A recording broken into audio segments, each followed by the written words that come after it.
Oui, alors, monsieur de Maison, l'idée du trac est apparue à la moitié du 19e siècle parce que figurez-vous que le trac vient du mot tracas et désigne l'angoisse qui monte, bien sûr, avant le début d'une scène, d'une pièce ou d'une prise de parole en public. Alors, sachez que le trac ne touche pas tout le monde, puisque dans les pays anglo-saxons ou dans d'autres pays comme en Espagne, depuis tout petit, les contrôles de connaissances à l'école se font à travers des exposés oraux.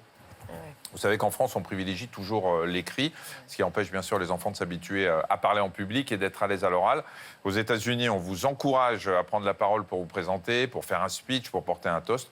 En France, on vous demande de ne pas faire votre intéressant.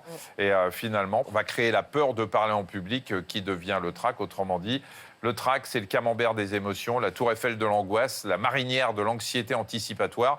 C'est une spécificité qui nous est propre et qui vous permet d'être bon sur scène parce que ça vous permet de vous préparer au danger. Soyez fiers d'avoir le trac parce que c'est aussi ça la France. Vive la République, vive la France.